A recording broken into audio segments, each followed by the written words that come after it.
दोस्तों कहते हैं कि जब आपको लगे कि आप नेगेटिविटी की तरफ जा रहे हैं तो आप खुद में इतना व्यस्त हो जाओ कि आपके दिमाग में कोई नेगेटिव थॉट्स आए नहीं। और उसी पर आधारित है आज की कहानी, खुद में इतना व्यस्त हो जाओ। Episode number 2214। यह है आपका अपना प्रिय डॉक्टर आदि कश्यप, मुंबई शम मानुस, आपके लिए लेकर आया आपका मनपसंद प्रोग्राम पॉजिटिव कर्मा। मुंबई की बारिश हमेशा की तरह तेज थी।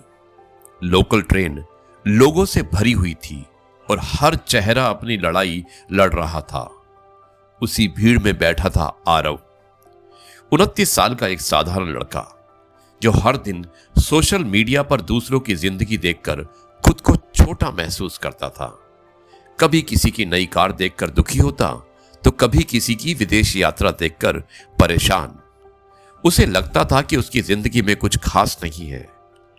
एक दिन उसकी मां ने उससे पूछा, बेटा दूसरों की जिंदगी देखने में इतना समय मत गवाओ कि अपनी जिंदगी बनाना भूल जाओ।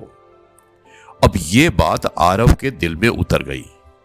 अगले दिन उसने एक फैसला किया। उसने सोशल मीडिया से दूरी बनाई और हर सुबह 5 बजे उठना शुरू किया। जिम जाना, किताबें पढ़ना और अपने छोटे बिजनेस पर काम करना शुरू किया। शुरुआत आसान नहीं थी। दोस्त उसका मजाक उड़ाते, कोई कहता इतनी मेहनत करके क्या मिलेगा, और कोई कहता कि तू तो बदल गया है। लेकिन इस बार आरव ने किसी को जवाब नहीं दिया। उसने अपनी ऊर्जा सिर्फ अपने लक्ष्य पर लगाई और धीरे धीरे उसका आत्मविश्वास बढ़ने लगा। जिस लड़के को लोग साधारण समझते थे वही अब दूसरों के लिए प्रेरणा बन रहा था। एक दिन उसकी पुरानी दोस्त सिया उससे मिली। उसने पूछा कि तू इतना शांत कैसे हो गया? आरव मुस्कुराया और बोला, जब मैंने दूसरों से तुलना करना छोड़ा तब मुझे अपनी असली ताकत समझ आई। और 2 साल बाद आरव का छोटा बिजनेस मुंबई में एक सफल स्टार्टअप बन चुका था।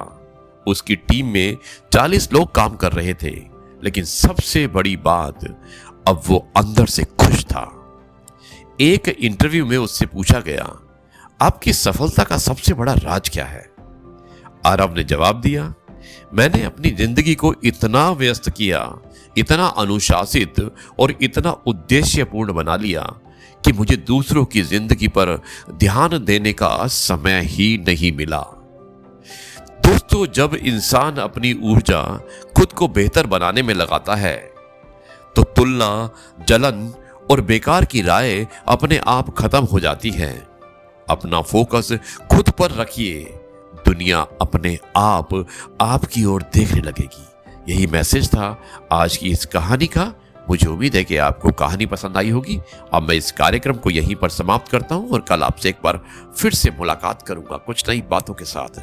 तब तक के लिए आपसे कहता हूं, जय गुरु जी, शुक्राना गुरु जी।